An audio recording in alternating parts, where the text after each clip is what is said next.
बिस्मिल्लाहिर्रहमानिर्रहीम। अस्सलाम वालेकुम। वेलकम टू खाना और सजाना विद अतीका। आई होप आप सब लोग बिल्कुल खैरियत से होंगे। बहुत ही मज़ेदार लेकर आई हूँ आज की recipe. Extremely soft and delicious मलाई केक है। बहुत ही मज़ेदार ये बनता है। बेसिकली ये स्पंज केक और रबड़ी को बनाकर उनका एक कॉम्बिनेशन बनता है जिसको हम मलाई केक कहते हैं, लेकिन ये बहुत ही मज़ेदार होता है। तो चलें जल्दी से इसके इंग्रेडिएंट्स और रेसिपी देख लेते हैं।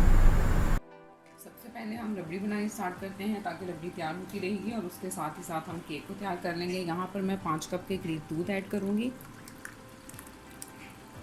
मैं ये फ्रेश मिल्क यूज़ कर रही हूँ। आप अगर चाहें तो आप दूसरा दूध भी ऐड कर सकते हैं। मलाई भी इस दूध के अंदर ऐड हुई है, मैंने मलाई को भी सेपरेट रिमूव नहीं किया हुआ। ये हम तकरीबन 5 कप के करीब इसके अंदर ऐड कर देंगे। ये 5 कप के करीब मैंने इसके अंदर दूध ऐड कर दिया है। अब हम इसको बॉईल कर लेंगे। जब बॉईल आना स्टार्ट होगा तो तब हम इसके अंदर इलायची पाउडर और चीनी ऐड करेंगे। जी, तो ये देखिए ये दूध बॉईल होना स्टार्ट हो गया है। फ्लेम को मैंने अब मीडियम लो पर कर दिया है और अब मैं इसके अंदर ये इलायची के दाने जो थे वो ऐड कर रही हूँ। आप चाहें तो आप इसके अंदर इलायची का पाउडर भी ऐड कर सकते हैं या इलायची के दाने मैंने इसमें ऐड कर दिए। ये मैं 2 टेबलस्पून के करीब शुगर ऐड करूँगी। आपने इसके अंदर तकरीबन 3 से 4 टेबलस्पून के करीब शुगर ऐड करनी है। इससे ज़्यादा भी आप कर सकते हैं, आप टेस्ट कर लीजिएगा। अगर आपको कम या ज़्यादा लगे तो आप इसमें मज़ीद भी ऐड कर सकते हैं। मैंने 2 टेबलस्पून के करीब शुगर इसलिए ऐड की है क्योंकि मेरे पास थोड़ी सी बर्फ़ी पड़ी हुई थी, मैं इसके अंदर वो ऐड करूँगी। लेकिन ये बिल्कुल ऑप्शनल है, अगर आपके पास नहीं है तो आप इसको स्किप कर दें, आप इसको ऐड मत करें। ये बर्फ़ी के 2 पीस थे, ये मैंने इसके अंदर ऐड कर दिए हैं। जब ये पककर तकरीबन आधा रह जाए, 5 कप के करीब मैंने इसके अंदर दूध ऐड किया था, जब ये 2.5 से 3 कप के दरमियान दूध रह जाए उस वक्त आपने फ्लेम को ऑफ़ करना है। मीडियम लो फ्लेम के ऊपर हम इसको पकाएंगे और बीच में थोड़ी देर के बाद इसमें चम्मच भी हिलाते जाएंगे और साइड पर जो दूध यहाँ पर इकट्ठा होता जाएगा उसको भी हमने उतार कर इस दूध के अंदर मिक्स करते जाना है।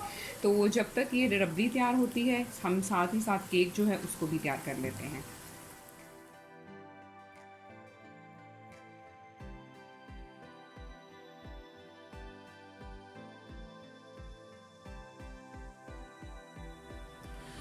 केक के लिए जो इंग्रेडिएंट्स हम इस्तेमाल करेंगे, 1 कप के करीब मैंने मैदा लिया है, हाफ़ कप के करीब हमने पाउडर शुगर ली है। शुगर को आप ब्लेंडर में डालें और उसको ब्लेंड कर लें।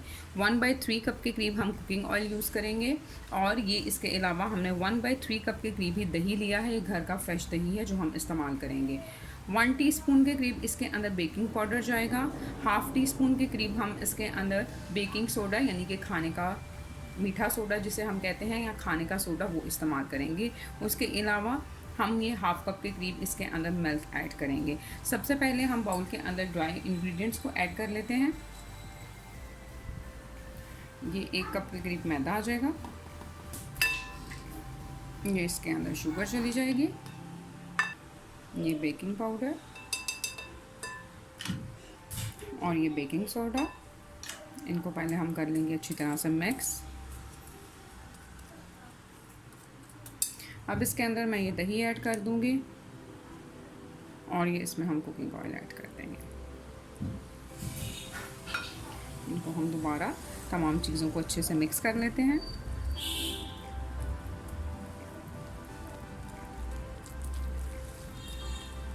इनको मिक्स करने के बाद अब हमने इसमें दूध ऐड करना है, लेकिन हम दूध एकदम से ऐड नहीं करेंगे, थोड़ा थोड़ा दूध इसमें हम ऐड करते जाएंगे और इसको अच्छी तरह से मिक्स कर कर एक स्मूथ सा बैटर जो है केक का वो तैयार कर लेंगे।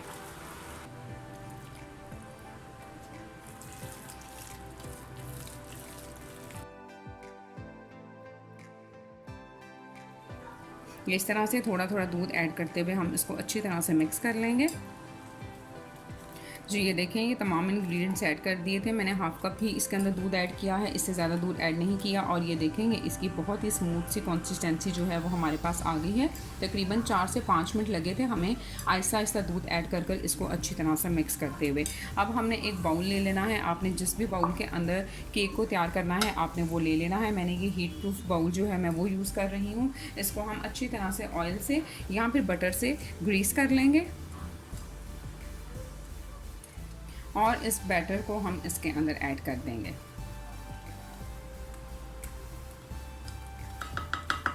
ये देखिए मैंने केक का बैटर जो है वो उसमें ऐड कर दिया है। एक दो दफ़ा इसको हम अच्छे से डैप कर देंगे और अब हम इसको बेक कर लेते हैं। इसको बेक करने के लिए मैंने यहाँ पर कढ़ाई ली है, इसके अंदर मैं ये एक स्टैंड रखूँगी और हम इसके अंदर 2 ग्लास के करीब पानी ऐड कर देंगे। फ्लेम को मैंने मीडियम हाई कर दिया है। जब ये बॉईल होना स्टार्ट होगा तब हम इसके अंदर केक जो है वो रखेंगे। ये मैंने तकरीबन 2 ग्लास के करीब इसके अंदर पानी ऐड कर दिया है।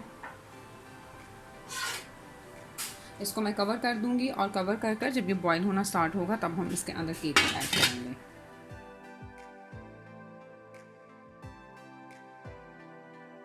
जो था वो बॉईल होना स्टार्ट हो गया है। फ्लेम को अब मैंने मीडियम लो पर कर दिया है।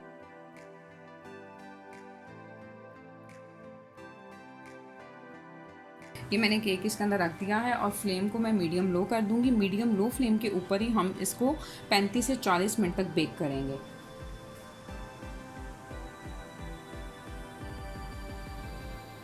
जी तो चलें अब हम केक को चेक कर लेते हैं। ये 35 मिनट हो चुके हैं और ये देखें फ्लेम को मैंने ऑफ़ कर दिया है। ये देखें केक जो है वो हमारा अच्छे से बेक हो चुका है। ये देखें ये बिल्कुल साफ़ जो है क्लियर टूथपिक आई है, इसके साथ कुछ भी नहीं लगा हुआ। फ्लेम मैंने ऑफ़ कर दी है। इसको अब हम इसमें से निकाल कर 10 से 15 मिनट तक रूम टेम्परेचर पर ठंडा होने देंगे। जी तो ये देखें केक बहुत ही सॉफ्ट हमारे पास जो है वो रेडी हो चुका है। अब हमने क्या करना है कि नाइफ़ लेकर बिल्कुल हल्के हल्के हमने इस केक के अंदर इस तरह से कट लगा लेने हैं। बिल्कुल लाइट से कट आपने लगाने हैं। आप इसको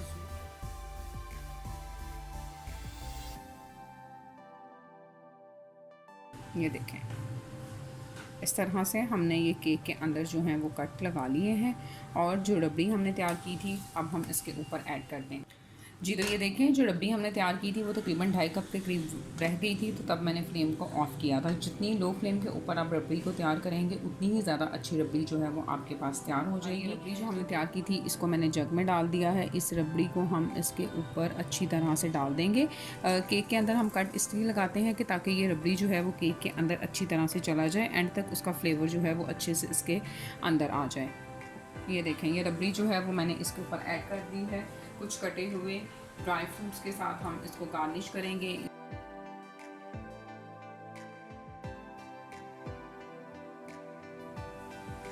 जी तो ये देखें हमारे पास बहुत ही मज़ेदार मलाई केक जो है वो तैयार हो गया है। इसको ठंडा करें और मज़े ले लेकर खाएं। अपना बहुत सारा ख्याल रखिएगा, दुआओं में याद रखिएगा। ईद आने वाली है, ईद पर उन तमाम लोगों का भी ख्याल रखिएगा जो इन नेमतों से महरूम हैं।